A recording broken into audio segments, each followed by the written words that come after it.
Vamos para o momento da palavra em Atos.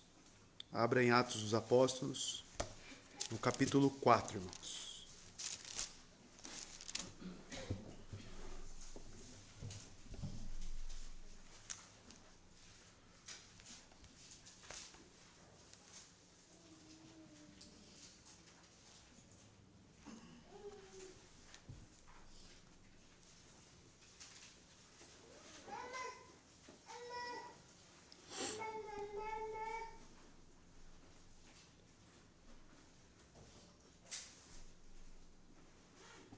Dos versos 23 a 26, será a porção de hoje, onde diz o seguinte, na primeira leitura, versão King James, você pode acompanhar. E solto eles, foram para a companhia dos seus, e contaram tudo o que os principais dos sacerdotes e os anciãos lhes disseram. E ouvindo eles isto, levantaram a voz a Deus, unânimes, e disseram: Senhor, Tu és o Deus que fizestes o céu e a terra e o mar e tudo o que neles há. Verso 25. Que pela boca do teu servo Davi dissestes: por que os pagãos se enfurecem e os povos imaginam coisas vãs? Os reis da terra se levantam e os governantes se reuniram contra o Senhor e contra o seu Cristo, ou contra o seu ungido. Até aqui. Essa é a primeira parte da oração da igreja. E este é o tema da mensagem. Vamos identificar, então, na exposição do texto, o que isso significa para nós, quais são as aplicações. Amém? Vamos orar ao Senhor, que Ele nos ajude, nos conduza em toda a compreensão da palavra. Oremos. Santo Deus, obrigado pela sua palavra. Obrigado, Deus, porque mais uma vez podemos receber essa porção. E o Senhor ministrar em nossos corações e nos trazer a edificação necessária. Obrigado, Deus, porque sua palavra é luz para os nossos pés, é alimento para as nossas almas. E Cristo ministra a sua igreja, ministra ao seu povo através dela. E é justamente nesta aplicação do Santo Espírito ao qual lhe peço que haja, Senhor Deus, em nossos corações o entendimento prático, que possamos ser exortados, instruídos, conduzidos plenamente pelo Espírito Santo na sua verdade. Que o Senhor me ajude na exposição e que Ele também me conduza, e assim toda a sua igreja cresça. Te louvamos, te agradecemos, no nome santo de Jesus. Amém. Estamos ainda no livro de Atos e estamos nas consequências de todo aquele milagre que se iniciou no capítulo 3, no verso 1. A cura do homem coxo. Estão lembrados? Após aquela cura, um grande alvoroço entre os judeus, pois era a hora do sacrifício, às 3 horas da tarde, e o templo estava cheio. Conforme o milagre foi executado, pela fé em Cristo, como é muito bem colocado por Pedro e João, que aquele homem foi curado, foi restabelecido pela fé no nome de Cristo Jesus.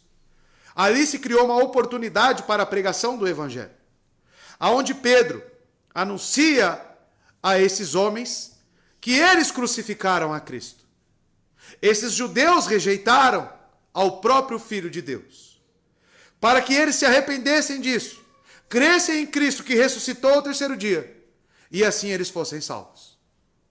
Porém, esses ensinos causaram grande revolta, como nós podemos ver no capítulo 4, verso 2.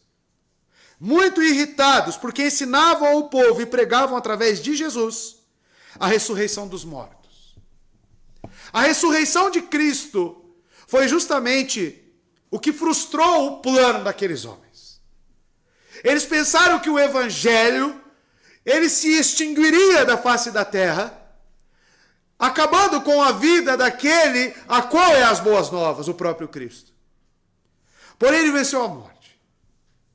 E isso, amados, a ressurreição é um assunto incômodo para esses homens. A reação, então, dos judeus, dos líderes, dos governantes, como cantamos no Salmo número 2, é uma reação de perseguição. É uma reação de ser contrário a tudo aquilo que Cristo nos oferece. Porém, aqui nessa passagem, amados, nós vemos agora a reação da comunidade, da igreja, quando submetida à perseguição, a privações, a proibições. Como que a igreja de Cristo reagiu mediante a estes líderes, governantes e magistrados civis? Nós veremos hoje. Então esta passagem conclui a cena que começou no capítulo 3, verso 1. E mostra os apóstolos e a igreja como agentes fiéis de Deus. Como é que os membros da comunidade reagiram à perseguição e ao relato da ordem dos líderes para não pregarem a Cristo? Vamos lembrar no verso 23? Acompanhe na sua Bíblia.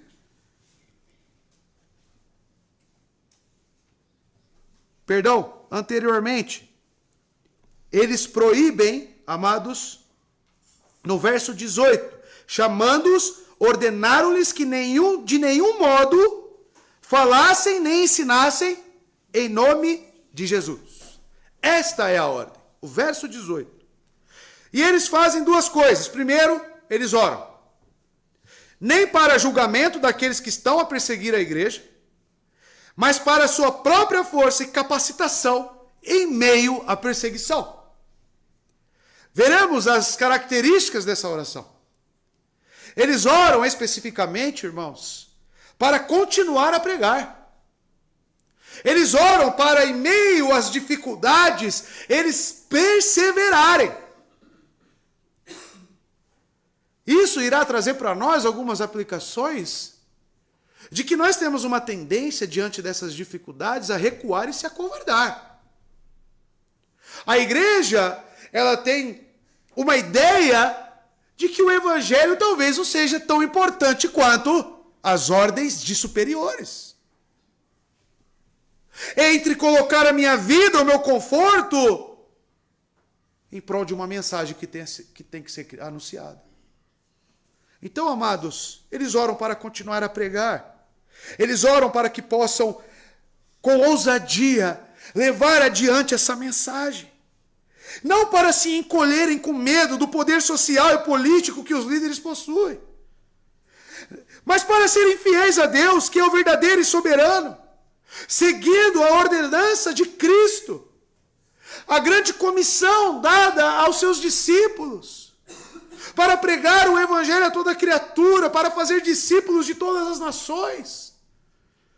E, amados, em todas as nações, significa nações que talvez seja proibido. Então alguém vai ter que ir na China. Alguém tem que ir, por exemplo, amados, na Rússia, na Coreia do Norte. Alguém tem que ir lá. E quem irá?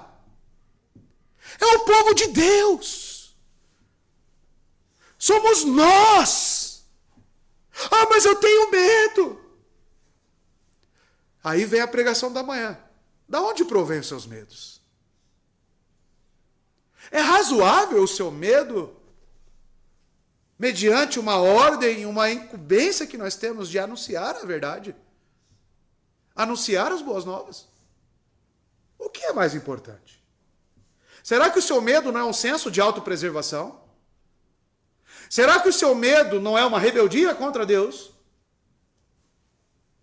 Da onde vem o seu medo? A igreja não age assim. Nós veremos que a igreja primitiva não agiu desta forma. Eles entendem, primeiramente, para que exista essa coragem, porque essa coragem provém do Senhor. Mas da onde? Eles entendem a soberania de Deus. Deus disse que haveria pessoas que não queriam ter nada a ver com seu ungido e o rejeitariam. E nisto entra a citação, o apelo do Salmo 2. Ou seja, de certa forma, os governantes, eles são insignificantes à luz da relação da comunidade com Deus e da capacitação que Deus lhes pode dar. A oração tem duas divisões. Os seus fundamentos teológicos, como nós veremos, e a petição atual que nasce dessa compreensão. Deus assinala a reação da oração no verso 31, onde você pode acompanhar na sua Bíblia. E tendo eles orado, olha a reação de Deus. Foi abalado o lugar em que eles estavam reunidos e todos foram cheios com o Espírito Santo. E anunciavam a palavra de Deus com ousadia. Isso mostra para nós que as nossas orações, elas têm que estar andando em conformidade com a vontade de Deus. Qual que é a vontade de Deus para a igreja? Pregar e anunciar o Evangelho. Amar este reino. E eles oram mediante um problema. Eles apresentam a Deus, talvez perguntas. Por que se aglutinam as nações? Por que eles se ajuntam contra o seu ungido? E isso é um pedido de força, é um pedido de coragem, porque acima da perseguição está a salvação de almas, está o reino do nosso Senhor Jesus Cristo. Então, amados, nós veremos orações coletivas, orações de uma igreja. A igreja primitiva sabia que a sua principal prioridade era a missão de pregar Jesus Cristo ao mundo necessitado. Este é o segundo exemplo da oração coletiva em Atos. O primeiro apelo foi a ajuda para selecionar o 12º apóstolo. Estão lembrados? Lá no capítulo 1, verso 24 e 25, aonde eles oram para que Deus levante o escolhido para substituir Judas. No caso foi Matias. Há também uma nota sumária sobre a oração comunitária, no capítulo 2, verso 42. E aqui temos um vislumbre do conteúdo, do foco, da ênfase das orações. Essas orações não são tanto para as necessidades pessoais individuais.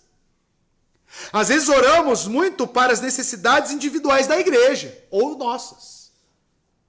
Mas pouco oramos pelas necessidades do avanço do reino. Pouco oramos pela necessidade de salvação de almas. Pouco nos interessamos. E esquecemos que a igreja de Cristo está aqui para anunciar as boas novas. Para ir atrás desses perdidos. E não para vivermos como clube. E não para vivermos apenas recebendo. Que você tenha os seus ouvidos, intelecto e coração voltados para o que esta mensagem realmente anuncia. Qual deve ser a prioridade, a preocupação da igreja? Porque eu digo aos irmãos, se nós não tivermos isto, ou se nós perdermos isto que está aqui no texto, todo o propósito de ser igreja se acabou. Pode fechar as portas. Se existe igreja aqui constituída por nós, por Cristo, perdão, foi porque um dia nós ouvimos de alguém o Evangelho de Cristo. Aí hoje, como igreja, nos fechamos no nosso mundo. Isso não é condizente com a palavra de Deus. Para isso, vamos entrar no texto, a partir do verso 23. Vou utilizar a João Ferreira de Almeida agora. E soltos eles, foram para os seus, e contaram tudo o que lhes havia dito os principais sacerdotes e os anciãos. Primeira parte do verso diz: solto eles, foram para os seus. Os dois apóstolos são libertados depois da advertência. Eles foram para a companhia dos seus, os seus próprios irmãos. Os santos, nós vemos que eles adoram estar juntos. Eles se deleitam na companhia um dos outros. E especialmente quando eles têm algo a comunicar. Quando eles possuem coisas em comum. E amados, se nós somos crentes, quantas coisas nós devemos ter em comum? Tudo. Porque se você trabalha, e eu também, nós trabalhamos no temor ao Senhor. Então nós temos algo em comum. Se você é salvo em Cristo, logo você foi chamado para as boas obras. E eu também. Então nós temos algo em comum. Se você é chamado para uma vida em santidade, eu também sou chamado pelo mesmo Cristo, pelo mesmo Espírito. Então nós temos algo em comum. Então qual companhia me é agradável? É estranho um crente dizer que tem dificuldade em interagir com outros crentes. Eu não tenho muito assunto com aquele crente. Nossa, não tem assunto? Você tem 66 livros e você não tem assunto? Você tem dificuldade na interação com outros crentes? Qual será que é o motivo dessa dificuldade? Uma coisa eu te digo, que não é por falta de ter coisas em comum. Temos muito em comum. O que nos difere talvez seja a carnalidade, que a sua te leva para um lado e talvez a minha me leve para outro. Mas se nós buscarmos o mesmo alvo, tivermos a mesma visão bíblica, quantas coisas podem nos unir? Quantos assuntos? Quantas motivações? E somente assim a igreja se tornará um local onde você se sinta bem. Quando você realmente entender o porquê você está aqui. Os discípulos, eles são soltos. Eles são ameaçados. Eu não descarto que até mesmo sofreram alguns açoites. Não descarto. Mas, amados, eles não vão para a casa deles. Eles não se recolhem com as suas famílias. Pedro tinha esposa, correto? Tinha sogra. A sogra dele aparece nos evangelhos com febre, né? Eles tinham família. Eles não vão para casa e ficam, nossa, não posso sair daqui. Estou com medo, se eu sair daqui para falar alguma coisa, vão me pegar. Eles vão para a igreja. Porque eles sabem que a igreja é casa de oração. Eles sabem que a igreja tem pessoas que se importam com a vida deles e que, à luz de Filipenses capítulo 2, levam em consideração os problemas, os interesses do seu próximo como superiores ao seu. Eles sabem o que eles podem encontrar na igreja. Tanto que eles chegam lá e eles contam tudo. Eles abrem o coração. Então, amados, primeira coisa que vemos, a comunhão dos santos é importante para um santo? Extremamente importante. Um santo que não quer viver em comunhão, nem santo pode ser chamado. A igreja é de suma importância para a vida do cristão. Você não pode viver sem uma igreja, se você é crente. Porque é na igreja que nós somos edificados. É na igreja onde a palavra de Deus é comunicada. É na igreja onde eu suporto as fraquezas do meu irmão e carrego os fardos dele. E isso me edifica. É na igreja que temos coisas em comum e caminhamos juntos. É na igreja que foi comprada pelo sangue de Cristo que os seus eleitos são reunidos. Então pare com essa ideia de que você é salvo e você fica na sua casa. Pare com essa ideia de que a salvação é individual e você pode muito bem viver recluso. Nós fomos chamados para viver em comunidade. Tanto que hoje é dia de ceia. E qual é um dos critérios que priva ou que torna a ceia de forma indigna? É a não participação e convivência e preocupação com a comunhão dos santos. É tão sério isso que demonstra se eu sou salvo ou não. O texto é claro. A primeira coisa que eles fazem ao serem soltos é irem ao encontro dos seus irmãos. E contaram tudo os que lhe haviam dito dos principais sacerdotes e anciãos. Veja, tudo que relataram os governantes, os sacerdotes, anciãos. Que ordens eles receberam? Quais injunções eles tinham dado? Que ameaças eles tinham recebido? E sem dúvida, que respostas eles tinham dado? Lembrando o que significa para um judeu, estamos falando de judeus, o que é ser expulso das sinagogas? É perder trabalho, é perder suas posses, é perder qualquer nível de negócio.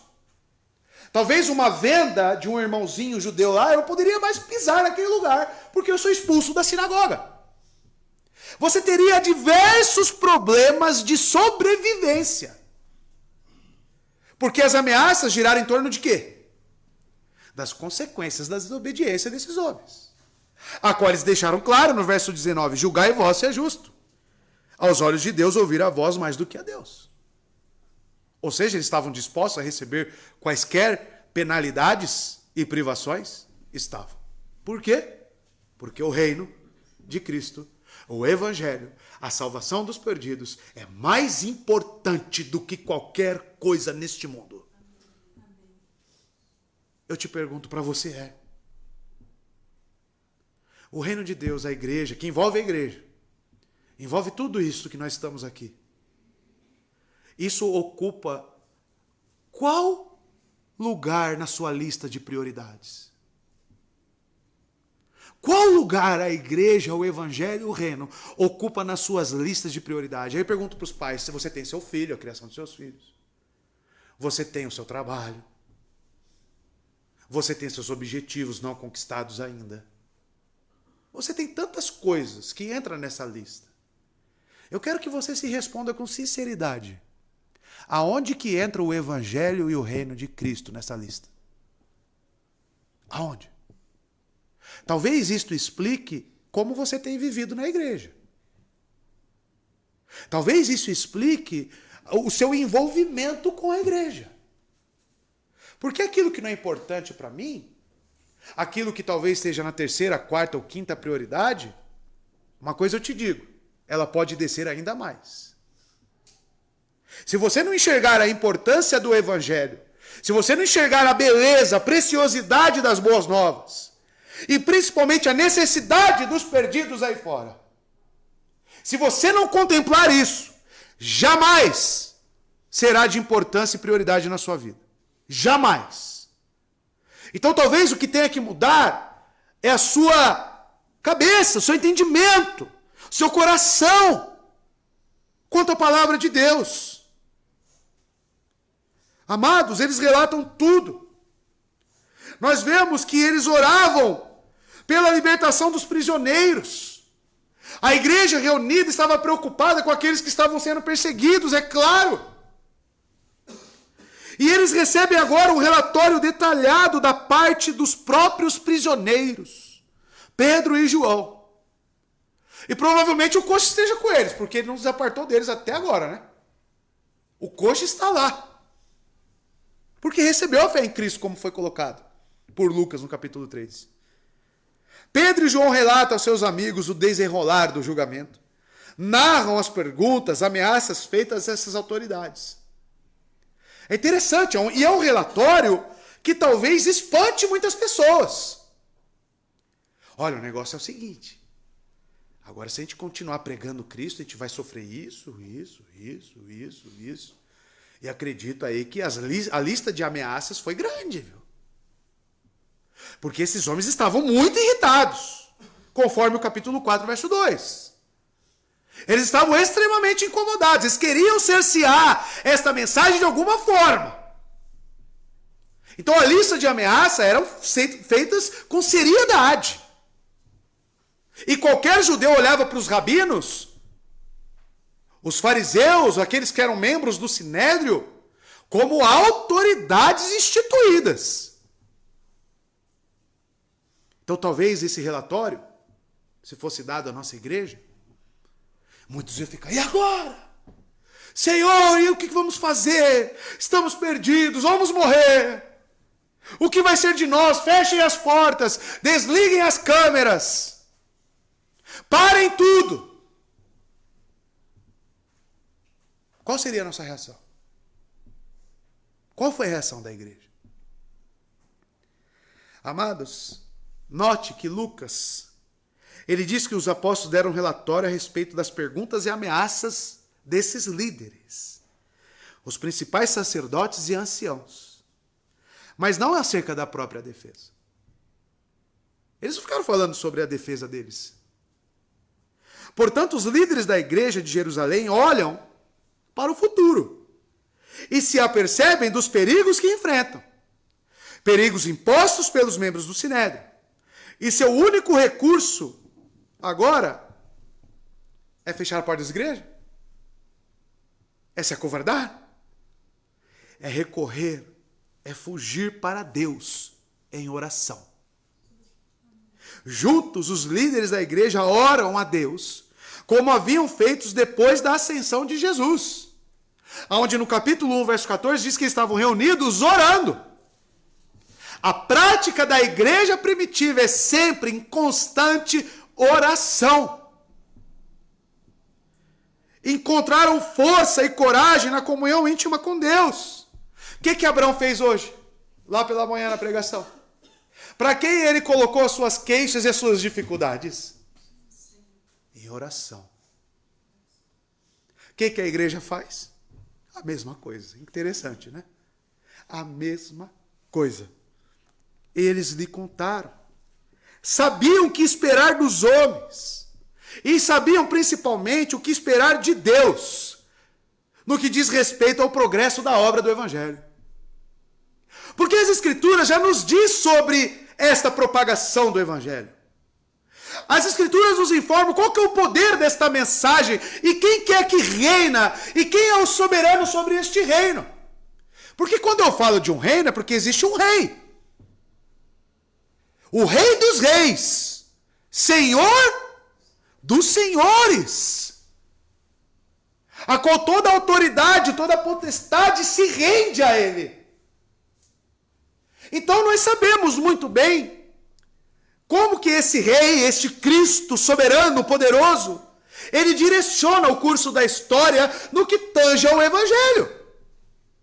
Nós temos de Gênesis até hoje, até tempos futuros e escatológicos, tudo como se sucederá as coisas. Então veja, o único recurso que a igreja tem, e o principal, é recorrer a este, a quem governa todas as coisas. Não é se desesperar, e agora? O que será de nós? O que será da minha família? Meu filho é tão pequeno. Vai ficar sem pai ou ele mesmo vai colocar ele neste risco? Quem é que governa? Quem é que dá a vida e ceifa a vida? Então, amados, os homens fariam o máximo para persegui-los e matá-los, isso é certo. Mas Deus, acima de tudo, seria mais eficaz em cuidar da igreja e sustentar a igreja. Tudo aqui é um ponto de confiança e fé. Tudo aqui gira em torno da fidelidade ao que Deus nos informa na sua palavra. Como, amados, em Filipenses capítulo 1, verso 14, pode pôr para a gente na tela? Olha só. E a maioria dos irmãos, motivados no Senhor, pela minha prisão, estão anunciando a palavra com maior determinação e destemor, ousadia. Interessante esse texto de Filipenses, porque as prisões de Paulo, ou seja, as perseguições, motivavam a igreja, aos ministros da palavra, a continuar anunciando. Por quê?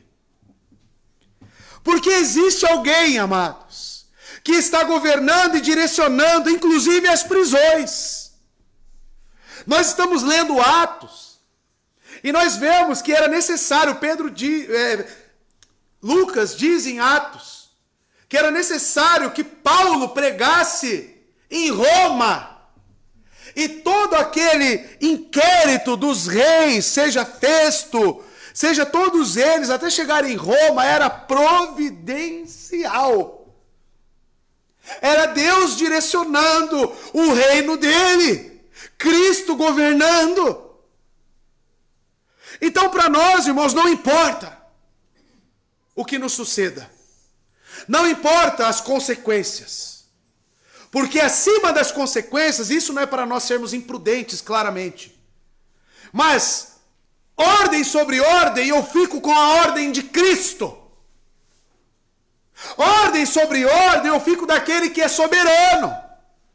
Eu fico com aquele que governa todas as coisas, inclusive este que me está dando uma segunda ordem. Verso 24. Olha a reação da igreja após o relatório. Ao ouvirem isto, levantaram unanimemente a voz a Deus e disseram: Senhor, tu que fizestes o céu, a terra, o mar e tudo que neles há.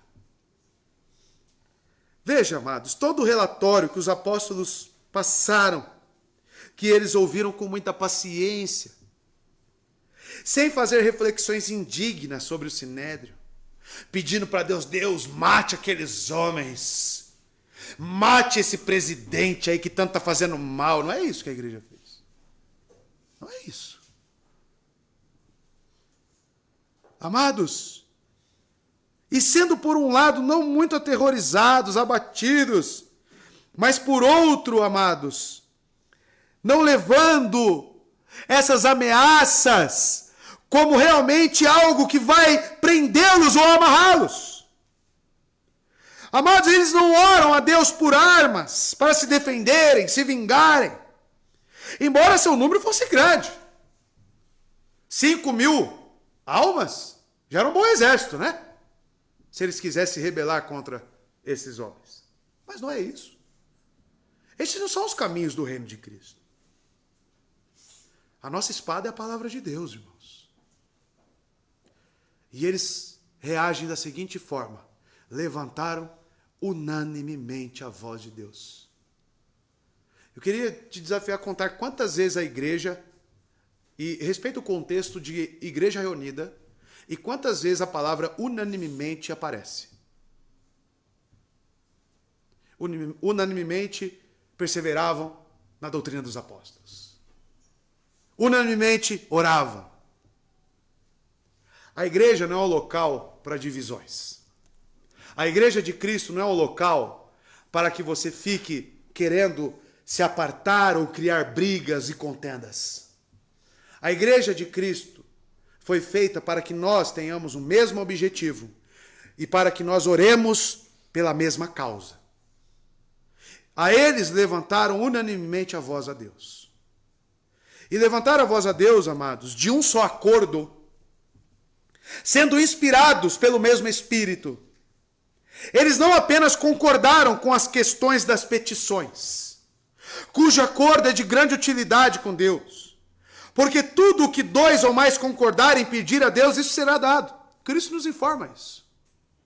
Mas também nas próprias palavras, que vocalmente expressas por eles, e que de maneira muito alta, sonora, para significar a veemência, o ardor de suas mentes, de seus afetos.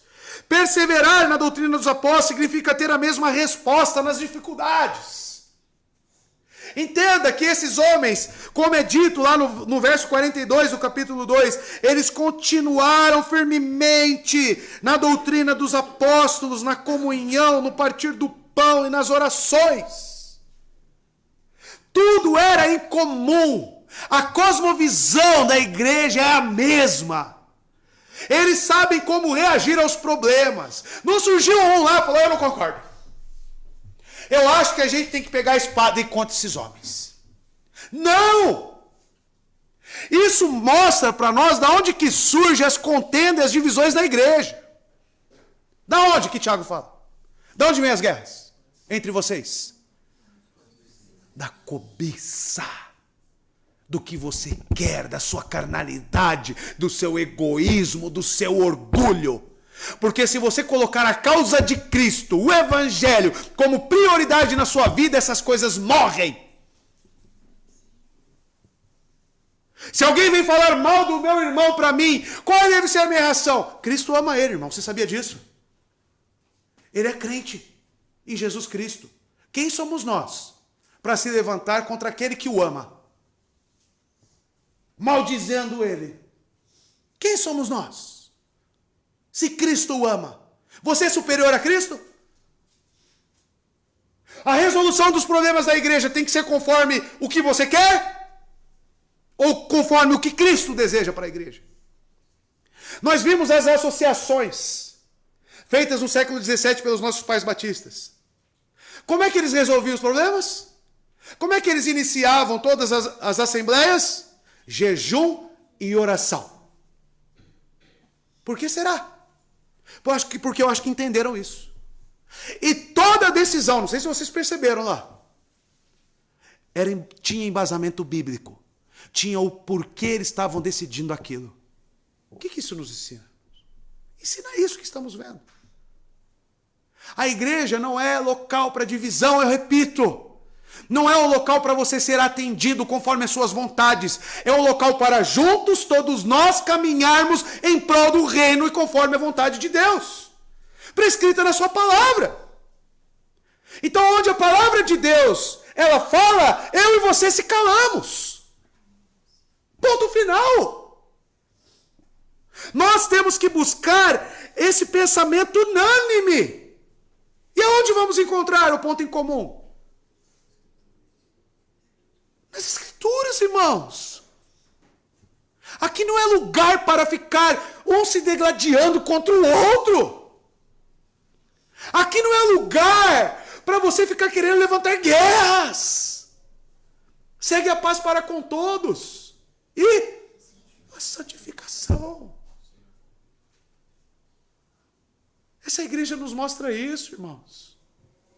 Por isso que eles tinham tudo em comum, inclusive os seus bens. Por que, já parou para pensar, por que eles vendiam suas posses? Para ajudar os santos e para promover o reino de Cristo. Olha só, irmãos. As igrejas que Paulo plantou, eles doavam para as outras igrejas, enviavam recursos. Por quê? Porque eram unânimes. Queriam uma mesma coisa, visavam uma mesma causa.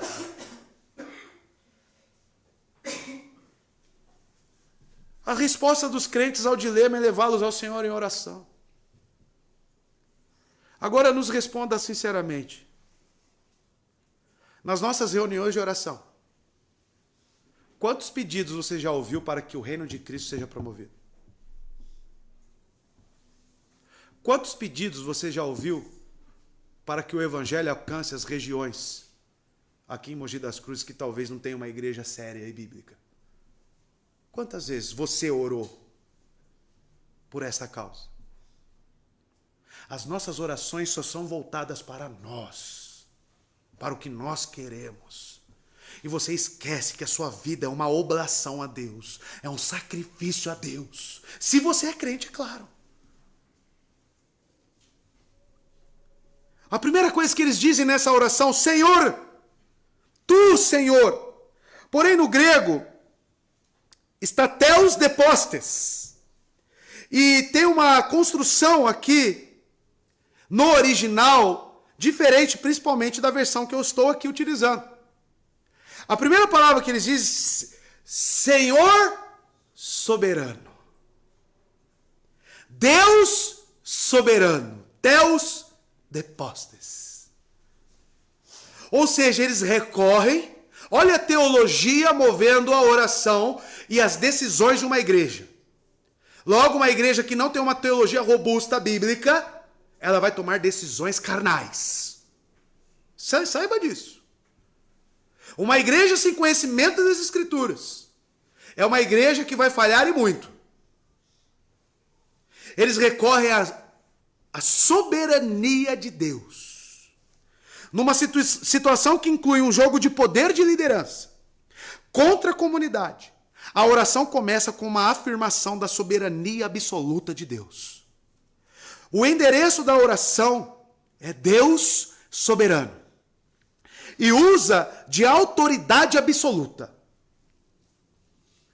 Quando eles abrem a oração desta forma, Deus soberano, eles estão querendo dizer, o Senhor é superior. O que esses homens podem fazer, no máximo, é retirar as nossas vidas. Mas o Senhor, sim, o Senhor, é quem tem a decisão final. A soberania divina. Logo, uma teologia, pensa comigo, Se fosse construída aqui na igreja de Atos uma teologia onde o homem tem inferência, inclusive sobre a sua salvação, as suas decisões é que governam tudo, como é que estaria aqui o estado emocional e psicológico dessas pessoas? Não, depende do que a gente faz, a gente pode estragar tudo. Não tem teologias que são assim construídas? Olha como a boa teologia bíblica, o bom entendimento de quem Deus é, principalmente, ela vai mover toda a nossa reação. Por que as pessoas querem suicídio? Ficam tão frustradas com as suas vidas? Ficam aí desanimadas a ponto de não querer sair de uma cama? Eu queria só fazer uma pergunta sincera. Como é que está o conceito desta pessoa sobre quem Deus é?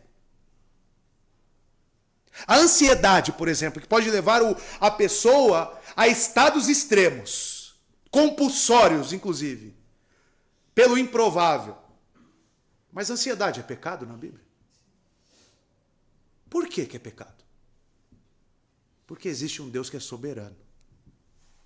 E que o dia de amanhã é governado por Ele, e não por você.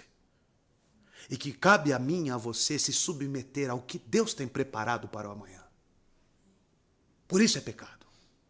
Mas a psicologia vai falar que é defeito da sua patologia, do seu corpo. A Bíblia diz primeiramente que é pecado.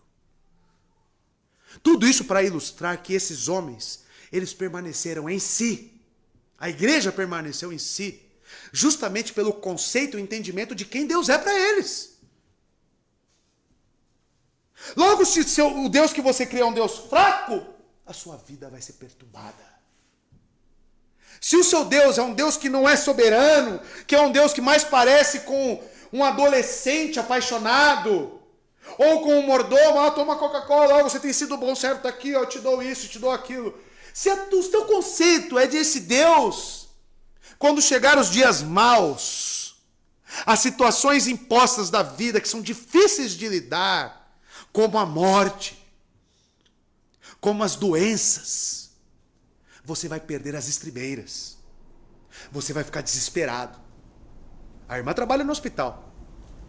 Como é que as pessoas sem Deus reagem diante do relato do médico? Você vai morrer amanhã. Ou daqui a um mês. Como é que elas ficam? Desesperadas. Totalmente descontroladas. E um crente que crê no Deus soberano? É como Sadraque, Mesaque e Abednego. Se ele quiser, ele nos livra da fornalha. Mas se ele não quiser, que assim seja feito conforme ele quer. Olha a diferença de uma boa teologia, de quem Deus é. Daniel 4, 34, 35 talvez soasse na mente, né? Desses homens, dessa igreja. O que diz em Daniel 4, 34, 35? Que é um relato de Nabucodonosor, depois que ele cai em si. Quando ele passa por uma tratativa de Deus, que ele se torna parecido com um animal, ele volta a si. Olha o que ele diz. Ao fim daquele período, eu, Nabucodonosor, levantei os olhos para o céu. E o meu entendimento tinha voltado. Então louvei o Altíssimo. Qual que é o Deus de Abraão, de Melquisedeque? O Deus Altíssimo. Honrei e glorifiquei aquele que vive para sempre. O seu domínio é um domínio eterno. Olha quem Deus é.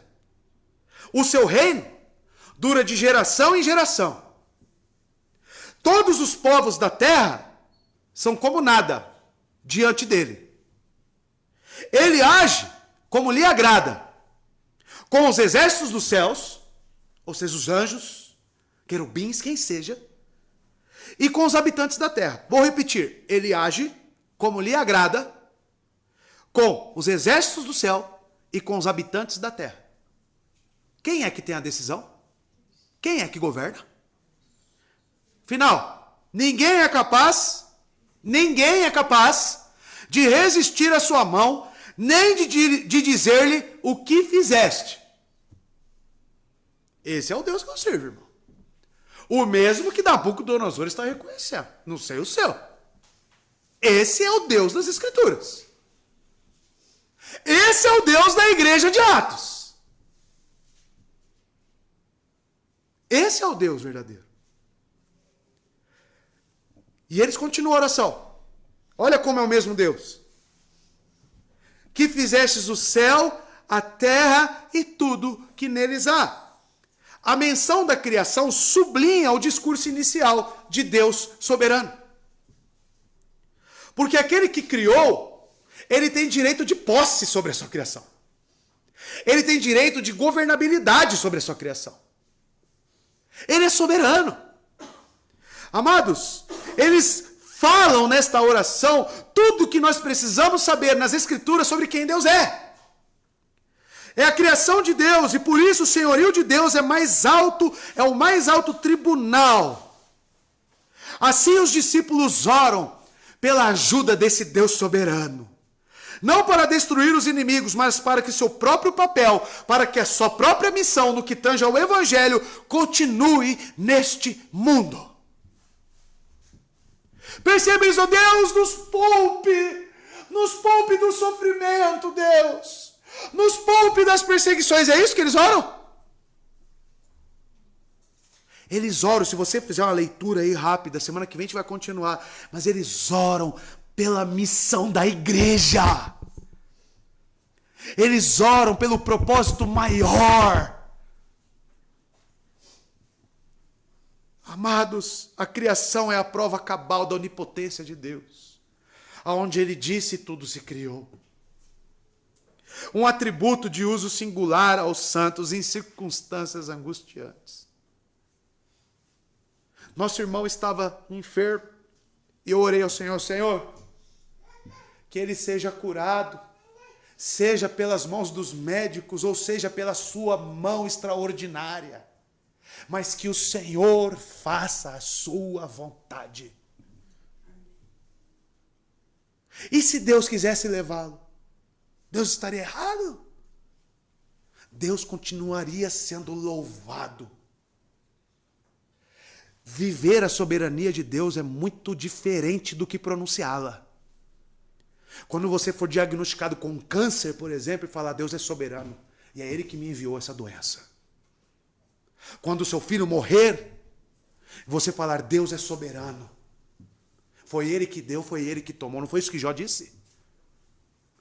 Mas e nós estamos preparados para viver essa soberania? Como igreja? Nós estamos preparados para receber os amargos não de Deus? As amargas tratativas de Deus que no fundo são doces e são benéficas para a nossa alma? Estava falando com os irmãos aqui no meio do almoço. Abrão, as tratativas de Deus com Abrão são tão duras aos nossos olhos, mas são benéficas. Abraão sofrendo com a questão do filho. Tenta dar um jeitinho lá com Ismael nascendo. Não, não é esse. E quando nasce o seu filho Isaque, Deus fala, eu quero ele como sacrifício. Já parou para pensar nessa loucura? E Abraão cria no Deus da ressurreição. Veja, irmãos, que o entendimento de quem Deus é vai definir a forma como nós vivemos. Ou você vai se desesperar, ficar frustrado com a sua vida, vai perder todo o sentido, ou você vai olhar para o autor e consumador da sua fé.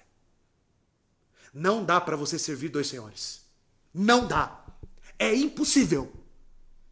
Ou você se rende a este Deus das Escrituras, ou você vive para você mesmo. Não tem espaço para as duas coisas. Verso 25. Agora eles vão citar o Salmo 2, que pelo Espírito Santo, por boca do nosso pai Davi, teu servo, dissestes, por que se enfurecem os gentios e os povos imaginaram coisas vãs? Amados, isso aqui é uma oração. Na oração tem citação bíblica. Quantas vezes você orou e citou textos bíblicos para Deus? O crente tem que conhecer as Escrituras, irmão. Se não, nem orar com propriedade você consegue. Eles citam, mediante a situação, um texto totalmente aplicável, o Salmo número 2, aquilo que a igreja está vivendo. Ou seja, o manual para a nossa vida de fé e prática é completo, é suficiente. Basta você conhecê-la. Basta você amá-la. Que pelo Espírito Santo, por boca do nosso pai Davi, teu servo dissestes. Aqui, amados, as traduções vão diferir, né? Vai ter uma diferença, talvez você já esteja vendo na sua Bíblia. Na introdutória da citação deste salmo. A diferença da tradução procede do texto grego, que nessa forma possui muitos substantivos aparentemente desconexos. Mas a tradução mais curta, que omite a expressão pelo Espírito Santo, não se baseia nas mais antigas e mais confiáveis testemunhas. O texto grego diz que Deus falou pelo Espírito Santo por meio da boca de Davi. Os cristãos primitivos tinham uma inclinação natural de se referir a Davi e de fazer citação dos salmos. E na fórmula introdutória, Davi é chamado de nosso pai, teu servo. Justamente por causa dos pactos que foram feitos por Deus, né, com Abrão, com Davi, com Moisés. Por isso que eles chamam de pai, o nosso pai, Davi. Mas eles têm a noção de que toda a Escritura ela é inspirada por Deus, inspirada pelo Santo Espírito. Olha o que Pedro, que está aqui, no meio dessas orações, ele escreve em suas cartas. 1 Pedro capítulo 1, verso 10 e 11. Pedro diz: foi a respeito dessa salvação que os profetas que falaram da graça destinada a vocês investigaram e examinaram, procurando saber o tempo e as circunstâncias para as quais apontava o Espírito de Cristo, que neles habitava. Ou seja, tudo que tem no Antigo Testamento, os profetas, os salmos, é inspirado? É inspirado. Quando lhes predisse os sofrimentos de Cristo e as glórias que se seguiriam àqueles sofrimentos. Ainda assim, em 2 Pedro capítulo 1, verso 21, pois jamais a profecia, diz Pedro, teve origem na vontade humana. Mas homens falaram da parte de Deus, impelidos pelo Espírito Santo. O que é, então, a profecia na Bíblia? As Escrituras. É o que Deus fala. Eles estão aqui, de certa forma, profetizando. O quê? O Salmo 2. O Salmo 2, que está se cumprindo. Que já se cumpriu na pessoa de Cristo, porque Pilatos, Herodes se reuniu contra o ungido do Senhor. E agora estão se reunindo esses líderes contra a própria igreja. Isso é profetizar. É falar aquilo que Deus fala. Não é você criar coisas na sua cabeça, porque lá em Colossenses, se vocês estiverem lembrados, qual é a característica dos falsos mestres lá? Que eles inventavam, aquelas coisas eram vaidades, eram invenções para saciar eles mesmos. A profecia bíblica é a palavra de Deus, não é o que você inventa na sua cabeça. Ah, eu tive um sonho, é Deus falando com você. Irmão, Deus sabe onde eu moro, eu creio na palavra de Deus, eu creio em Cristo, eu sou habitado pelo Espírito Santo. Então ele falará comigo. Agradeço o seu empenho aí de querer me antecipar, mas eu tenho as Escrituras. Que ele me responda. Nós temos que tomar cuidado, irmãos, com essas coisas, porque a igreja, quando está aqui orando, ela está preocupada em falar e recitar o que já estava escrito. Eles não estão querendo adivinhar o futuro, eles estão falando do que Deus já tinha anunciado. É diferente. Amados, o Salmo 2, verso 1, são palavras de Davi. E é certo que no tempo dos apóstolos, esse salmo era considerado pelos judeus incomum, como o autor sendo Davi. Portanto, falam dele de tal, e era o sentido dos antigos doutores da sinagoga, que este salmo deve ser entendido como do Messias, se referindo ao Messias. E de fato, todo salmo pertence ao Messias, como aparece da menção expressa a ele, e das vãs tentativas dos reis contra quem? O Messias. Do decreto e da resolução de Deus, de fazê-lo e declará-lo rei de Sião. Não obstante seus maiores esforços de ter os gentios como herança, o que não é verdade para nenhum outro. E especialmente daquela reverência, adoração, que lhe deviam ser dadas. Beijai o filho. Então, amados, o Salmo em tela identifica tanto o nosso ungido, o nosso Salvador, Messias, mas também identifica quem são os inimigos da cruz.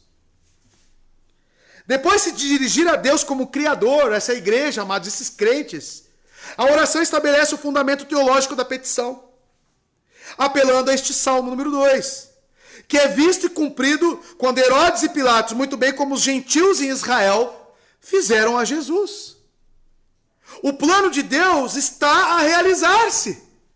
O objetivo da citação é que os gentios e os povos se colocam contra Deus e contra o seu Messias. O objetivo da oração, no entanto, é que uma vez que se vê quem é o inimigo do Messias de Deus, então é possível identificar os inimigos de Deus, que incluem explicitamente esses líderes judaicos. Então a citação do Salmo é pertinente porque Deus, assim como o Senhor disse sobre o seu Filho, que as nações se levantariam contra ele, nós como igreja estamos vivendo isso. O Senhor é soberano, o Senhor é criador dos céus e da terra. Nos ajude. Nos ajude em quê? A continuarmos a pregar esta mensagem. Olha onde que está o foco da igreja, irmão. Olha onde que está o propósito das nossas vidas, irmãos. Olha o contraste que talvez é estabelecido sobre os seus interesses, o que a igreja realmente vive. Porque se enfurecem os gentios? Ou seja, os povos judeus, os povos que estavam ali como Pilatos, o próprio concílio, os soldados romanos eram povos gentios que se levantaram contra Cristo. São os opositores. Os povos imaginaram coisas vãs, diz o Salmo 2. No entanto, tudo isso é dito através da boca de Davi, inspirado, que era uma coisa vã, eles imaginar que deveria ser mantido sobre o poder da morte, ou que poderia chegar ao fim da propagação do evangelho e a ampliação do reino e o interesse deste rei. Desde que ressuscitou dentre os mortos, como conquistador triunfante, sobre todos seus inimigos e derramando o seu Espírito Santo de maneira extraordinária sobre a igreja, ele tem espalhado o evangelho e a sua glória sobre toda a terra. Por que os povos imaginam coisas vãs? Por que eles se reúnem contra o Messias, contra o ungido, e isso é considerado uma coisa vã? Justamente, amados, porque eles são frustrados em seus planos. A partir do momento que o Espírito Santo veio sobre a sua igreja e que Cristo está à destra de Deus Pai, todo o poder lhe foi conferido. E nada pode deter o avanço deste rei. Nada. Vocês entendem por que eles estão citando isso? Deus, estamos sofrendo perseguições, mas essas coisas são vãs mediante a sua soberania, mediante a sua vontade. Eles estão não só contra nós, eles estão contra o seu Messias e o seu ungido, que é o que vem no verso 26. Amados, está claro para nós como devemos resolver os problemas que a igreja enfrenta. Está claro para cada um de nós aqui o que deve me motivar, o que deve ter como propósito no meu envolvimento com a igreja de Cristo. Porque muitos falam que era uma igreja bíblica. Aqui era uma igreja bíblica. Eram os próprios apóstolos que estavam ensinando. Em teor de igrejas bíblicas, essa aqui era a mais bíblica possível. Mas a pergunta é, como que os membros respondiam a essa igreja bíblica? As pessoas querem ser servidas, irmãos. As pessoas querem se sentar nessa cadeira e receber um bom sermão. E ir embora. E não ter compromisso. Não investir na causa do reino. Não colocar a sua vida à disposição. As pessoas querem uma igreja bíblica, mas elas mesmas não são bíblicas. Então hoje, essa ideia de igreja reformada, eu quero uma igreja reformada.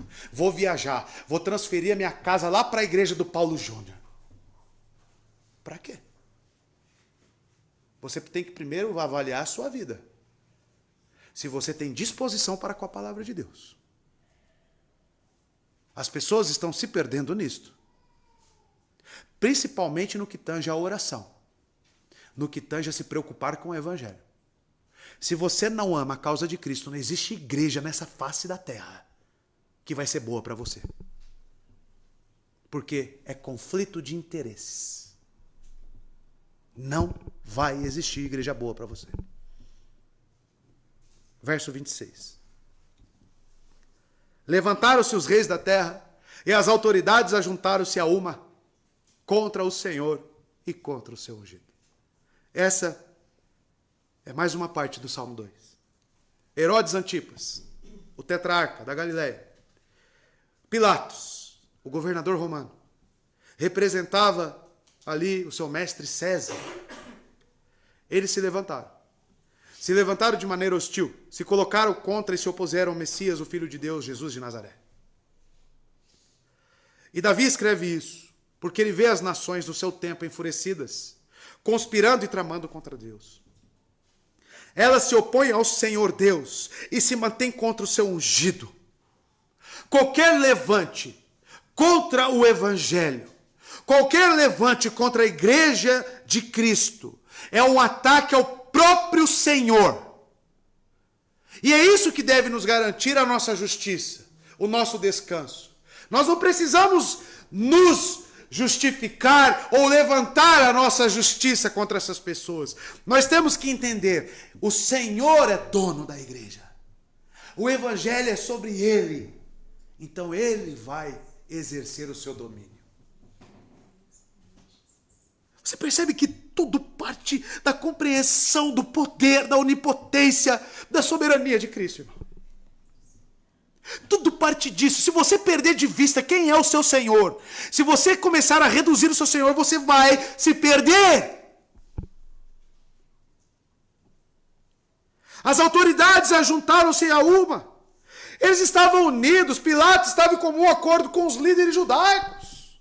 Era um só. E isso é verdade hoje. Não existe vários opositores, existe um só. Seja o islamismo, seja quem for, o comunismo, que se tornou uma religião para muitos, seja o que for, eles são um só. Porque eles estão ferindo ao próprio Senhor Jesus. Só que aplicando para nós, você tem que avaliar a sua conduta. Porque você talvez, a sua conduta seja em oposição ao Evangelho de Cristo. Como que você tem servido? Como que você tem lidado com os irmãos? Com o que você tem se preocupado com a igreja? Talvez a sua atitude ela seja rebelião. Talvez o Salmo 2 nessa parte sirva para você. Será que eu não estou me unindo ao mundo, às forças hostis contra o reino? Porque Jesus é claro, aquele que não ajunta, aquele que não é por mim, é contra mim. Você está unido com Cristo? Como é que eu sei isso? Eu tenho a mesma disposição que houve nele? Afinal, você é chamado cristão. Será que a minha atitude não é hostil ao Evangelho? Será que a minha vida não tem envergonhado tanto ao Evangelho? Que eu tenho sido um anátema? Será que eu não estou desprendendo forças para vir à igreja para causar mal à igreja? Será que eu estou somando a igreja? Ou será que eu estou subtraindo ou dividindo? Pense nisso. Pense nisso. O dia que a igreja que eu era falou para mim você está causando mal para a igreja. Eu falei, longe de mim. Então, a partir de hoje, estou fora daqui. Eu não quero espalhar nada. Eu não quero ser oposição a ninguém. Eu quero servir ao meu Senhor. E entre ficar com as minhas convicções teológicas e servir a homens, eu fico com as minhas convicções. E fui embora. Mas tem gente que gosta de causar o mal.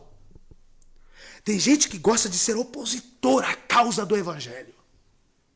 Tem gente que gosta de se infiltrar nas igrejas e são os lobos. E quer dividir, quer falar mal, e quer causar guerra. Isso não é a disposição de um crente. Crente não age assim. Crente ora para que o Deus soberano mova os nossos corações para sermos submissos à sua vontade. É assim que um crente vive. Contra o Senhor e contra o seu ungido. Olha contra quem era. Davi foi assertivo naquilo que ele escreveu? Demais, como diz o Flávio, né? Demais. Pergunta as coisas para o Flávio. Demais, pastor. Demais. Acertou. Então, amados, contra o Senhor, o Pai, e contra o ungido, o enviado, o Filho de Deus. Os apóstolos veem o cumprimento deste salmo, porque eles eram homens bíblicos. A igreja enxerga o cumprimento deste salmo porque tinha um compromisso com as Escrituras. E isso lhe serve como oração para um momento difícil. E isso nos ensina como nós devemos vencer ou passar pelos momentos de aflição. Confiando na palavra de Deus. E não existe, amados, nada de novo debaixo do sol.